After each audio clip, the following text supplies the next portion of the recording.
This past week was a difficult week for many of us. I suspect Jews all over the world were impacted by the events that took place in Israel on Lag BaOmer. Lag BaOmer theoretically is a day where the mourning period has come to an end. It's a day that we can kind of take a deep breath, or we can exhale. We can feel that those days of mourning, those days were a bit more serious, have come to an end. But this year, that's not what happened.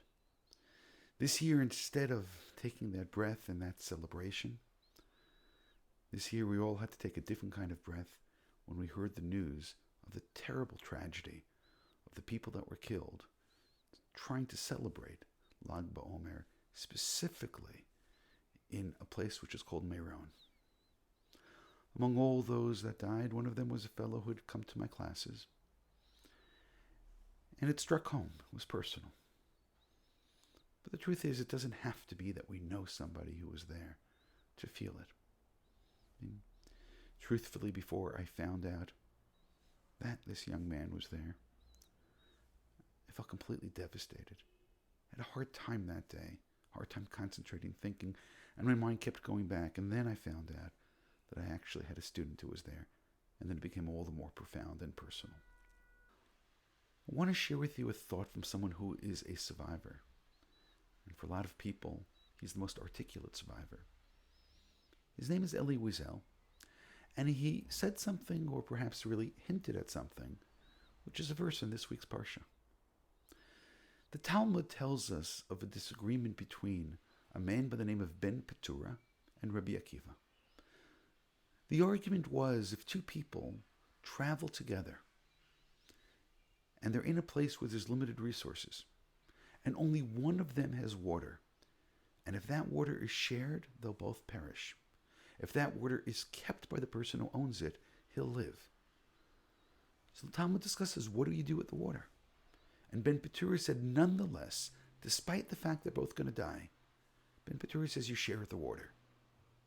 We're both in the same boat. We both went out there together. Even though the logic of Ben Petura is one which perhaps makes a lot of sense short term during that time that you're together, but it's a terrible prognosis. And Rabbi Akiva doesn't agree with the outcome. Rabbi Akiva believes where there's a chance at saving life, we're obligated to save life. And therefore he says the person who carried the water with him must keep the water. There are those who then debate in more recent times whether Rabbi Akiva would advocate that you must keep the water, or perhaps you can give it to the other person. But either way, Rabbi Akiva's opinion is that where one person can survive, we need to do any and everything we can for at least one person to survive. Life is too precious. Ben Petura really advocates something which is incredibly elevated. Share it. But it's the outcome which is devastating.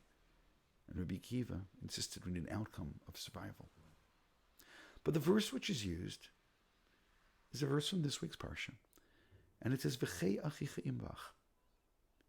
Your brother shall live with you. And Ben Petura turned that verse into meaning, you'll live together even though it'll be a really short time, but the two of you should have the exact same outcome. V'chei achicha imach. Your brother shall live with you. And Rabbi Akiva said instead, V'chei achicha imach, your brother shall live with you.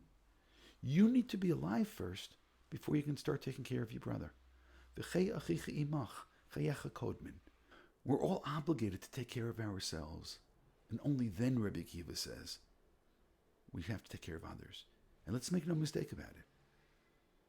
This is the same Rabbi Akiva who said, the most important teaching in the Torah is love your neighbor as yourself. But still, as yourself, you have to take care of yourself. So what did Elie Wiesel say about this chapter? He interpreted the teaching of Rabbi Akiva to tell us the following. That if two people go into the desert, only one comes out. V'chei achicha imach. And this interpretation is that if one survived and the other perished, the one that leaves needs to live the life of both of them. Call it, if you wish, survivor's guilt, but I think it's something much deeper. I think there's understanding that for somehow, call it fate, call it God, determined that this person lives and this person dies.